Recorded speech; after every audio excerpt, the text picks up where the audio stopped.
Hello and welcome to DFS Coach Talk. I am Joe Sarvati, affectionately known as Coach. It is Monday, March the 28th, 2022, and I am here to go over the 9-game main slate for DFS for Draftkings, Fanduel, and Yahoo. We are going to carve up this slate, try to give you some winners, build some of those lineups.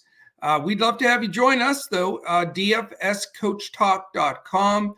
You can also check us out on Twitter at DFS Coach Talk, or if you're wanting to watch this on YouTube, just search DFS Coach Talk.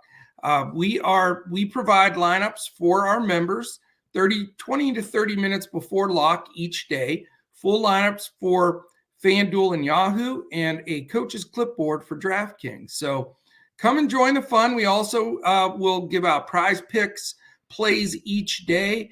And we'd love to meet and strategize with each one of our members. That is something we are very dedicated to here. And that's how we believe you grow your bankroll.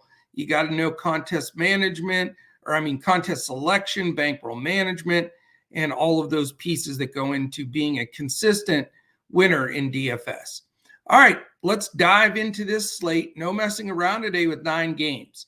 We have 3 of the 9 games over the 2:30 mark, so there's definitely going to be some scoring today. So we're going to have to hit these right on the nose. All right, let's go. First of all, a 7 p.m. game. There are 3 7 o'clock games. So we'll get all the knowledge, hopefully, on these 3 prior to lock, which is always helpful. Denver Nuggets are at the Charlotte Hornets. Denver -3. It's a solid 233.5 total.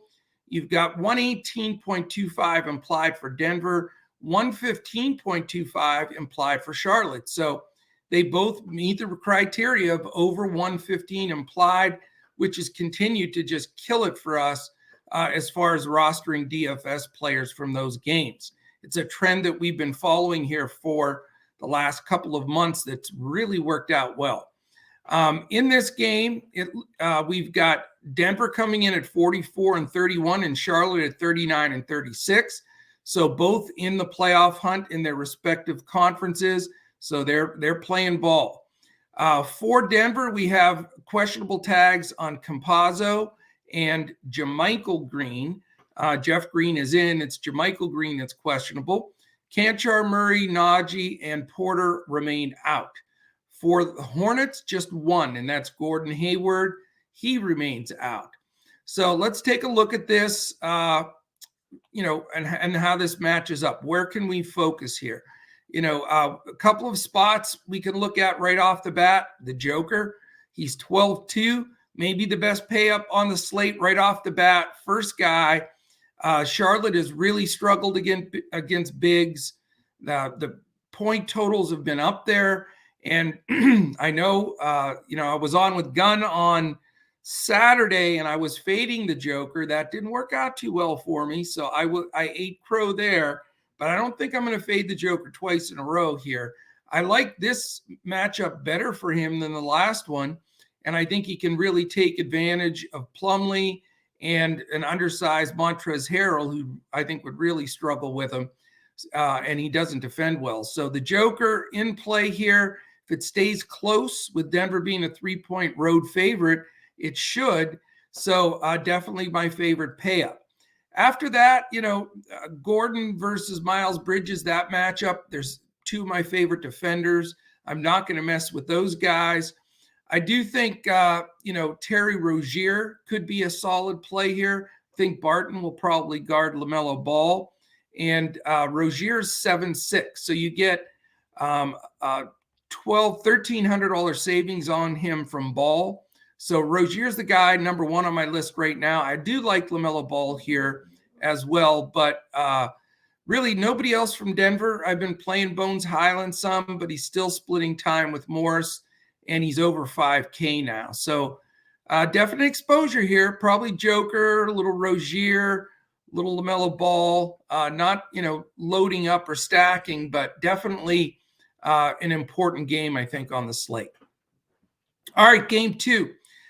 Big different story here on the total with this one, and lopsided. A lot of things to be concerned about in this game. It's the Orlando Magic and the Cleveland Cavaliers. Cleveland's favored by 9. The total's only 217.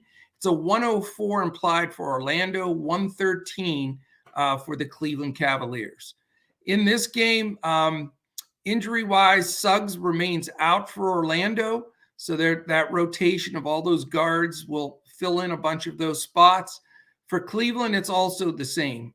Jared Allen, Rondo, and Wade are out. So Orlando's 20-55. They're out of it, playing for more ping pong balls. Cleveland, on the other hand, is right in the thick of a tough race, trying for position there. They're 41-33, and every win counts for them. They've been struggling a little bit lately. Their defensive ranking has sort of plummeted of late, and really shouldn't be that big of an issue here against an undermanned Orlando team. So a couple of things, Cole Anthony playable at 7K, but again, they're playing a lot of guys, and it's hard to trust that rotation. 7K is a pretty big price. Franz Wagner at 6-1, again, a little expensive. Wendell Carter should be back. He missed the last game, but 8-3 is a big price. And even Bamba's up at 6-2. So, the rotation with Hampton, Okeke, Fultz, Ross, Mo Wagner, Gary Harris, these guys are all getting minutes. Robin Lopez even played the last game. So, it's either Cole Anthony, if I can fit the 7K, a price I'm not excited about. If not, I'm going to completely pass on this Orlando team. Cleveland's only favored by 9, still has the potential to blow out on top of that. So certainly not racing towards any magic here. On the Cleveland side, I do think Darius Garland is a great play, but 10-3 in a game with this low of a pace, and with the potential of Cleveland getting control of this game is very concerning. I will say I'm interested to follow the news with Karis LeVert. He's only 5'6". I think he's a tremendously explosive player. And Cleveland's been tweaking with this lineup. They had Love in there for a while. Then they originally tried to play 2 defensive guys in Stevens and Okoro. That didn't work out. And now there's talk that it may be LeVert back in there in the starting lineup. We'll have to see. We're going to follow that very closely. We'll be checking all the coach speak and all of the beat writer information, and we'll update that in our Discord. But if LeVert starts at 5'6", I'm interested. That's just too good of a price. If he's going to get 30 minutes, which I think he really should, and he hadn't been, but if he does, that's just too cheap. After that, Lauri Markkanen's had several good games at 6'6", is a little pricier now. Evan Mobley's been a little inconsistent at 7-7, but can throw a great game on the board. But he does have the double bigs to go against in Carter and Mamba. So not a lot of exposure to this game. I do think LeVert could be a sneaky good play if he starts. Excuse me. All right, let's go on to game 3. Atlanta Hawks, Indiana Pacers. Big numbers here. Atlanta's favored by 8. It's a 234.5 total. Atlanta, a giant 121.25 implied. Indiana, 113.25. Injuries in this game. Atlanta comes in 500. They're fighting for a playoff spot. Indiana, hopelessly out of it, have already given up 25 and 50. So, again, with that opportunity for a possible, lopsided game. Injury-wise, though, Gallinari, who's been playing big minutes for them lately since Collins has been out, he's questionable, though. So that's important to know. Bogdanovich also questionable. And Collins still remains out. Mays remains out. So we need that news on Bogdanovich and Gallinari. That's a lot of minutes. I mean, that's like 55 minutes of play recently. So, again, a lot of that scoring is going to go back to Trae Young, Kevin Huerter being 2 key guys, and even DeAndre Hunter. And Clint Capella's definite raised up here if no Collins and no Gallinari. So let's get that news and see where we want to go. I may go multiple Atlanta Hawks here, maybe a Trae Young, Kevin Huerter, maybe a Capella and Huerter, depending on salary and if Bogdanovich and Gallinari are in or out. But I will have Hawks exposure here. Unless they're all in, then that's going to be a little bit tougher of a play. But hopefully we get some news, which we will. It's one of the early starts. So keeping a very close eye on that one. For Indiana, Goga Bitadze and Dwayne Washington are questionable. We know Brogdon, Duarte, Jackson, and McConnell are out. So how do we attack this game with an Indiana team that has pretty much mailed it in? I mean, their two main guys that have been scoring, both to me, are in play here. And this is a huge total. Tyrese Halliburton at 9.2, I think is a play today. I really think he's a good play. Buddy Hield at 7.5, another great play. Those are the two guys I'm focusing on that side of the ball. And, I can see myself going 2v2 in this game because my thing is it's at Indiana. Yes, Indiana's been getting their ASS handed to them on a daily basis, but Atlanta hasn't exactly been killing people, and they're shorthanded.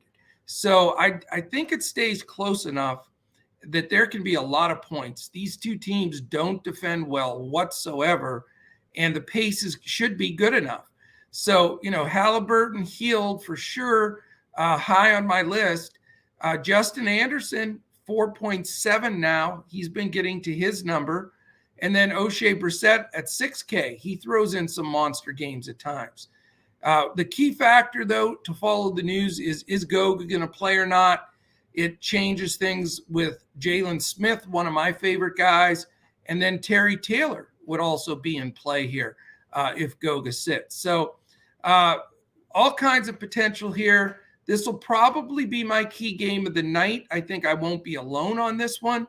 And, my only hope here is that it stays close, stays competitive. And I think we're going to get a lot of DFS points out of this game. So definitely stay tuned to see which direction we go with a few of these final guys on that squad. All right, the next three games actually are not very exciting for me. And I'll explain why. The first one is the Chicago Bulls and the New York Knicks. These are what I'm calling today the 3-7-30 duds. I don't like any of these three games really much at all. The first one, it's the Bulls-Knicks. Chicago by 3.5, only a 219 total. 111.2 implied for Chicago, 107.75 for the New York Knicks. Injury-wise, coming into this game, we've got the Chicago Bulls with Lonzo Ball out. That's it. For the Knicks, you have a questionable tag on Grimes, and we know Noel and Rose remain out. Again, two teams, the pace isn't great. They're not playing great ball. Some of the prices are inflated. I don't think that are worth going there. You've got the three big guys all in the mid-8s now from Chicago. Levine 8.4, DeRozan 8.6, Vuk 8.3. So just not an exciting pay-up spot for me for any of those guys. Trying to mess with the other Bulls, Dosunmu, Caruso, White, Williams, Green, just it's not paying off. Major duds in some of these games for all of those guys. On the Knicks side, it's not a whole lot better. Burks will give you some decent games at 5.9, but he's going to get a combo defense of Caruso and Dosunmu, which are both, adequate defenders. Fournier, too scoring dependent. You got the two guys that you can consider from the Knicks, in my opinion, but too expensive in a matchup like this, I believe. RJ Barrett's 8.4 and Julius Randle's 9.4. I'm just not wanting to spend up in a game of this pace that I just don't think is going to be the right spot for these guys. Now, I know the Bulls play very poor against power forwards. Julius Randle is a power forward. So, if you want to take a GPP shot on him, certainly could have a monster game. It's in the cards. I just don't think there's going to be enough possessions per minute in this game for him to smash a 9.4 salary. Mitchell Robinson, at 5'5", he's been in and out, and Jericho Sims, Iman Quickly, Obi Toppin, those guys are getting some minutes, but not comfortable going anywhere there, especially in cash or single entry lineups.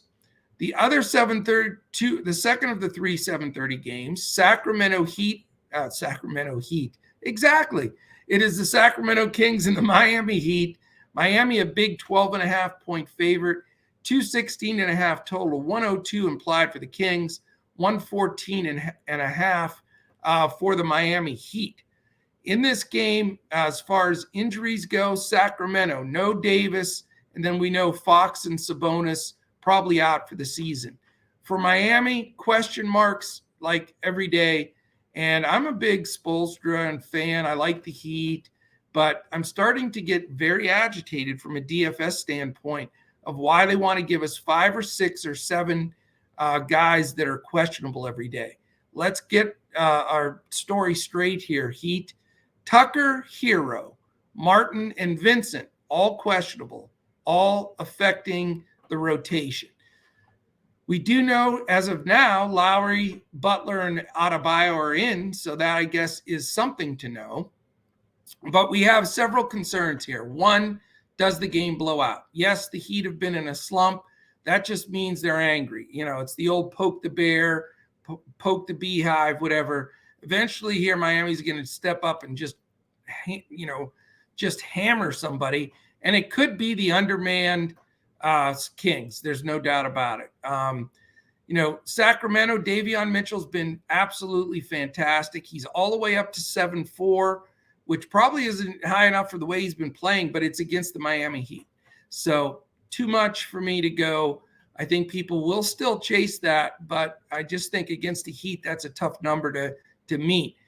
After that, it's just been major inconsistencies. Damian Jones is dead to me after his last game at 5K. No, thank you. Pass. I do not respect your game, Mr. Jones. Sorry about that, but it's a little personal. After that, good luck. Justin Holiday, Harrison Barnes, Trey Lyles, Dante DiVincenzo, Chimeze Metu, Jeremy Lamb, Alex Len, Josh Jackson, Maurice Harkless. Please take all of those guys, get into the G League, and see if you can win the G League championship. That's how I feel about the Sacramento Kings at this point. So just no interest for me there whatsoever. Pass. Miami Heat, you got the same scenario. Do you want to pay big money for Jimmy Butler at 8.3, Bam Adebayo at 8K, which isn't that bad, Tyler Hero at 7.2, or you can get some mid-range guys, Lowry at 6'4", you can go to a cheaper guy like a Duncan Robinson 3.5. You know what, though? It's just a big mess. We don't know those 4 guys if they're in or out. So we need that news, because if they're all out, if we lose Tucker and some of these guys, then you can have a really serious discussion about Max Strus at 3.7, Caleb Martin at 3.5. It's all dependent on those in and out. If they're all in and this game blows out and they all get minutes, it's a full pass for me. If we get 3 or 4 of those guys out, then this is a nice game to grab some value so you can pay up elsewhere. So I will follow this news very closely. I'm not excited to pay up, though, for Butler and Bam at those prices, unless, again, we get guys out and all of a sudden we have a Max Strus in the starting lineup or something. Then it's much easier to go a Strus and Bam and feel a little bit better about it. But, buyer beware here. This game could easily blow out, and we need some solidification on these lineups. All right, the last 7:30 game, the other dud game that not much interest on my behalf at all. Boston Celtics at Toronto Raptors. Boston playing like world beaters, but they're a 4.5-point underdog to the Toronto Raptors in Toronto. An interesting line, I thought. I thought it would be more of an even number. Horrible 212.5 total, 104 implied for Boston, 108.5 for Toronto. not good, not conducive to DFS winning builds. So the big question here, and why I guess the line is what it is, questionable tag on Jason Tatum. So to me, that makes me feel like Vegas thinks he sits. We'll see. I mean, if you don't think he sits, maybe go grab some shares of Boston or Tatum or whatever. But, we need to follow that news. We know Al Horford is probably not going to play, and we know that Robert Williams is out. So I get it. Let's make Toronto a favorite because the two bigs are out, and we don't know if Tatum's playing. Okay, they still have Marcus Smart, Jaylen Brown. We don't know if Tatum's out yet. So I do think this is going to be a competitive game. I really do. Because Toronto, it's the same scenario there. They've been really difficult to follow lately. Fred VanVleet, Gary Trent, both questionable.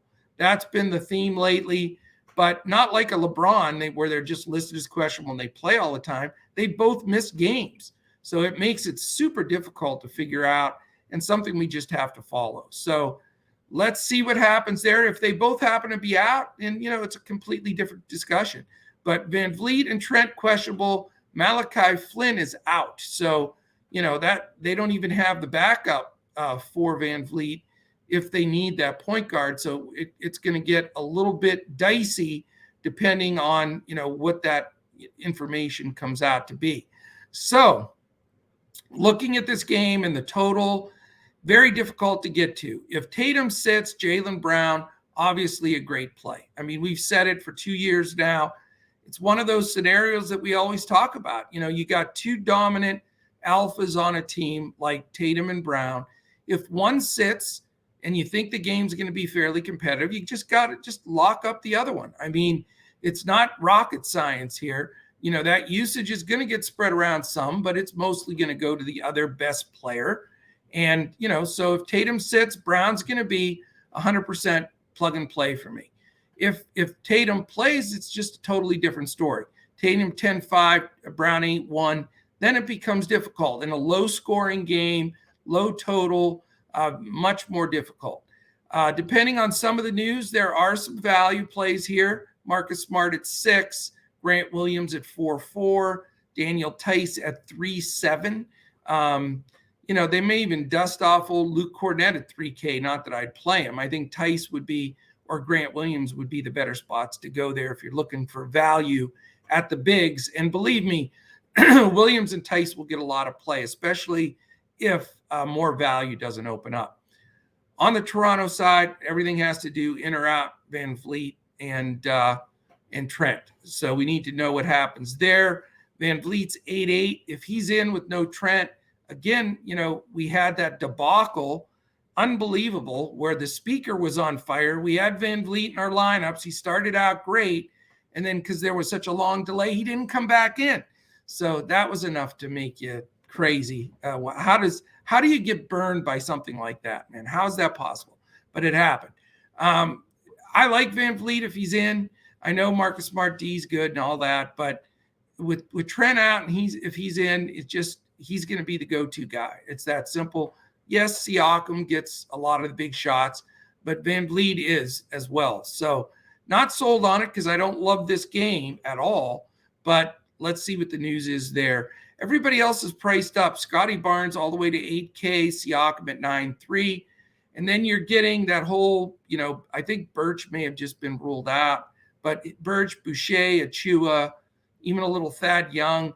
If VanVleet sits, maybe something opens up at the guard spot for them, like an Armani Brooks or a Banton, something like that. So we need news here, but not sitting on the edge of my seat because this game seems like a beat 'em up, knock 'em out kind of game with two teams trying to position for the playoffs. All right, we move to a set of 8 o'clock games, and then we have a 2-hour break until the all by itself late game that's going to have the United States of America and the world as we know it sitting on the edge of their seats waiting for that epic battle at 10 o'clock of the Oklahoma City Thunder and Portland Trailblazers. Maybe the most watched NBA game in the history of the NBA when it's all said and done. Sorry, couldn't help myself. All right, 8 o'clock game, San Antonio Spurs, Houston Rockets. Nice big fat total here, 234.5 for these two Texas teams that don't know how to spell the word defense. Spurs are favored by a big fat 7.5 on the road. How is that possible? 234.5 total, 121 implied for the Spurs, 113.5 for the Houston Rockets. That's a crazy spread to me. Spurs are 30-44. They're no world beaters. Houston's 20-55. So who knows? Devin Vassell, probable. Lonnie Walker, the fourth, is questionable. We know Langford and McDermott are out. The only guy out for Houston is John Wall. Where's Garuba? I don't see Garuba. I have to say Garuba and Wall every day. So I'm just going to pretend that Garuba's out because I'm not playing him anyway. But we know John Wall. Poor guy's been on that report, and he's never going to get a game in all season. All right, what do we got here? I don't know where to, these two teams are enough to drive you crazy. Everybody's going to be on the DeJounte Murray bandwagon. He's 11K, so you don't get off cheap.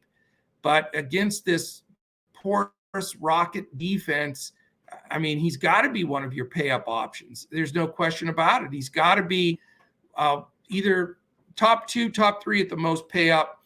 I can completely understand getting to him here. 11K, though, you need that 5X plus 10. So can we get to 65 here for DeJounte? That's what I need to feel good about it. That's close. But you may need it. You may need the raw points. We'll just see how that rolls. After that, it's a crapshoot. Primo, Vassell, Johnson, Pirtle, Walker if he plays, Richardson, Trey Jones, Zach Collins, Landell, Bates-Jop, Wieskamp. These guys are all getting minutes. Pop's pretty much mailed it in, rotating some guys. Keldon Johnson has been on a heater. He's 6'7", but the second you play that darn guy, he's going to throw you 15 fantasy points. I know it. So I'm afraid to play him. Pirtle's all the way down to 6'6", which starts getting into the territory of just a little too cheap for the, double-double potential that he has game to game. Primo, they're trying to get more minutes too. Very volatile as you'd expect, like an 18-year-old rookie. He may have just turned 19. He's only 3'6", though, so you could look at him as a last man in value and then hold your breath during that game. Houston side, usual suspects here, all affordable. Porter, Green, Gordon, Tate, Schroeder off the bench, Sengun off the bench. All those guys are 6'2" or less. So there's lots of different value floating if you can land on the right spot. Only guy more expensive is Christian Wood at 8'2". He's had some tremendous games. Then he's had some games where they're just not getting him enough minutes. Do we need exposure here? Yes, we do. Is this game my favorite game? Not particularly, just because both teams go deep on their bench. And that is a concern here. Kevin Porter at 6'2", Jalen Green at 6'1". Those two I'm definitely considering. If I want to pay up for Wood to bumper Murray on the other side at 11K, I think that's very doable. But, maybe a second center site with Jakob Poeltl at 6'6". So one off here, maybe two on one side. Definitely want a little exposure, but I'm not going to be stacking all out in this game. All right, the other 8 o'clock game is the Golden State Warriors and Memphis Grizzlies. Memphis is favored by 10.5. That's a lot to be favored against the Golden State Warriors. 221.5 total, 105.5 is all for Golden State. They are playing bad ball. 116 implied for the Memphis Grizzlies.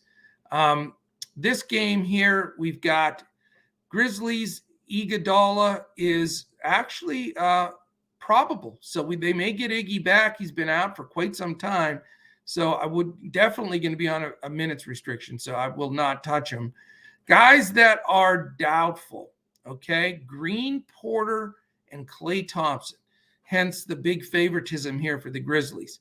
So doubtful tags very seldom get upgraded, and then we know Steph is out. So basically, possible starting 5 there are all out. Memphis has Brandon Clark and Jaren Jackson Jr. questionable. So, key piece there. We know Ja Morant's still out and Killian Tilly is out. They may want to sit Ja in the playoffs too. They're like 17-2 without the guy. It's totally nuts. And the number 1 defense. So considering a lot of stuff here, we can do this very quickly. You have 2 of the best defenses in the league, hands down. And yes, there's a bunch of guys out, but they still are going to play within their coaches' game plans. And Kerr and Jenkins are 2 of the better coaches in the league, 2 of the best defensive scheme coaches. And regardless of who they have in there, they're going to defend well. And so this is not a target game for me whatsoever. Let's make sure some of these guys are out, because they're, based on moving of usage, there are some potential guys that can be value if the other guys are all sitting. So we will continue to look at that game, but certainly nothing I'm racing to. Jordan Poole is ridiculous, 8-1 now. I get it. I mean, he deserves it with nobody else in there to shoot. With this lineup, he'll probably shoot the ball 25 times, but I don't know, man. At 8-1, this Grizzlies lineup that they're starting is, number 1 in the league in the last 6 weeks. So it's very difficult to spend up that high. But I wouldn't blame you if you did, just on volume shooting. Other than that, Wiggins has been horrifically inconsistent. Kuminga's completely dead to me. That last game was one of the worst performances I've seen this season. Done with him. Who gets excited for Moody or Looney or Lee or Peyton or Bielitsa?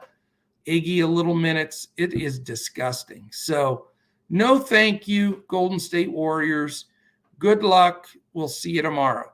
For the Memphis Grizzlies, Tyus Jones is always a play for me when Ja's out. I mean, more times than not, he has smashed that 5X number. And 5'8" isn't a giveaway, but Jordan Poole's no super defender here. So Tyus is high on my list. He's the first guy that I'd look at from this Grizzlies team. A couple other spots, if Jackson sits and Clark sits, now we got to start looking at the Conchars a little bit, the Tillmans. But again, more GPP style. What it would do, it allow Steven Adams to be a better play at 6'5". More rebounds, a few more minutes at the bigs would be some interest. You can go to those mid-level guys also with the Grizz if you think this game stays close enough. Baines 7'9", which is a little pricey. Brooks is down at 6'4". Certainly some inconsistency since he's come back. So a one-off for the Grizz for me here, and probably nothing for the Warriors. So just not a great game, and not one that I think is going to stay super close, to be honest with you.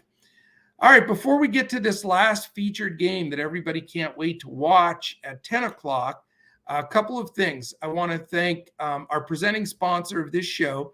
That's betus.com.pa. If you've not tried BetUS, give them a shot. I have been with them 16 years. I love them. Great payoffs, great promos. They've got the whole deal. And we have a special thing set up with them.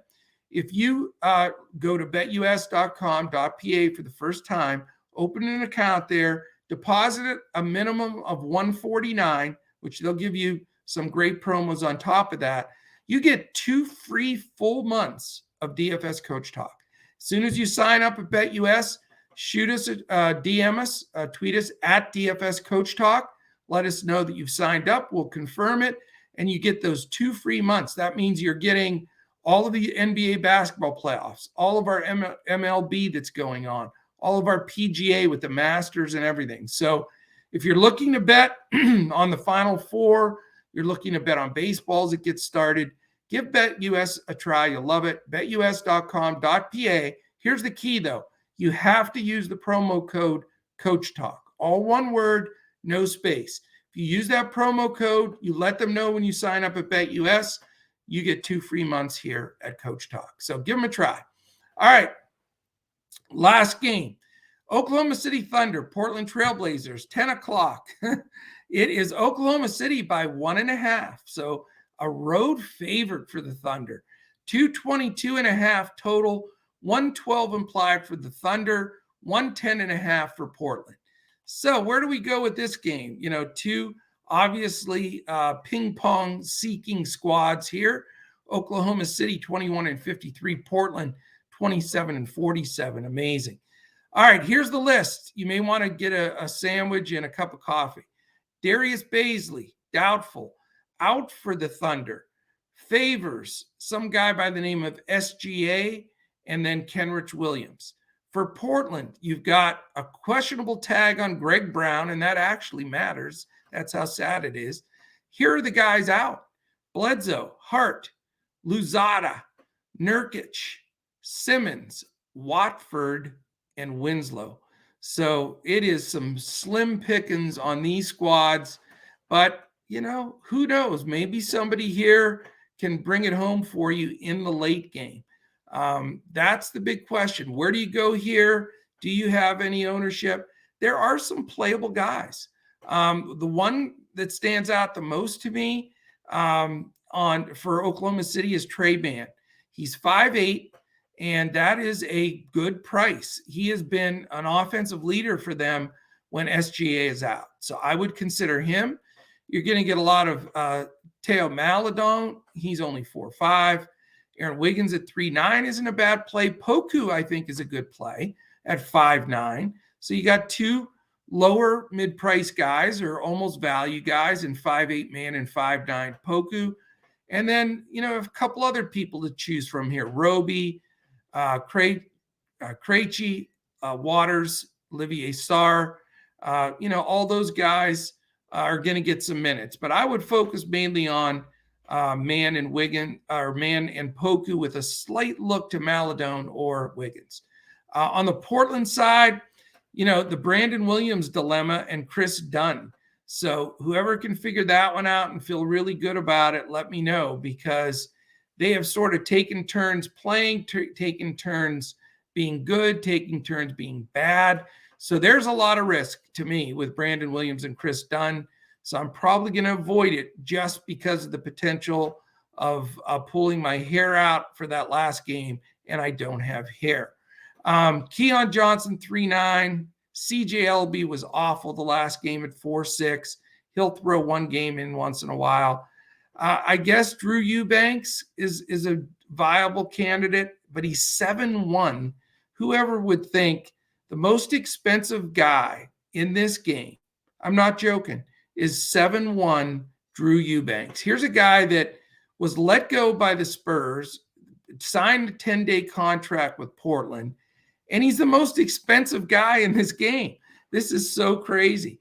But he is 7'1", and he does make a little bit of sense. It's embarrassing to say.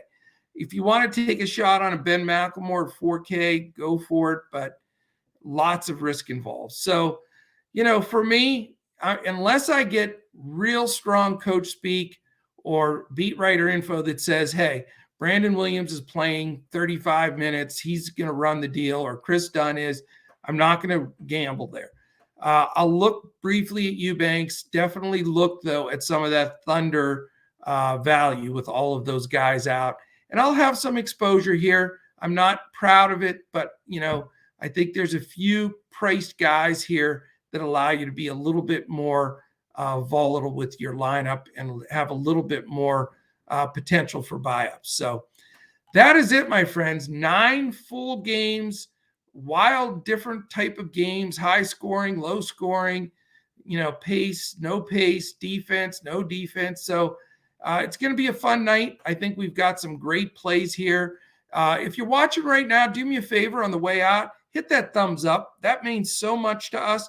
We put 2 podcasts out a day. Pretty soon we'll have 3 with Major League Baseball starting. We're doing a DFS podcast and Prize Picks podcast for both baseball and the NBA. But every time we get a thumbs up on one of our pods, it moves us up that algorithm on YouTube, and it means the world to us.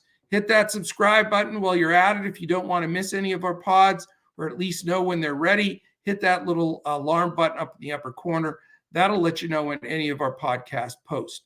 Also, if you're listening on any of our audio landing spots for podcasts, give us a quick 5-star rating and a quick comment. The combination of doing those things get you into a drawing at the end of the month, which we are racing to very quickly here. It is almost April. We have a drawing for a full 1-week membership at Coach Talk for anyone that does that. So thank you so much for listening in. We really do appreciate it.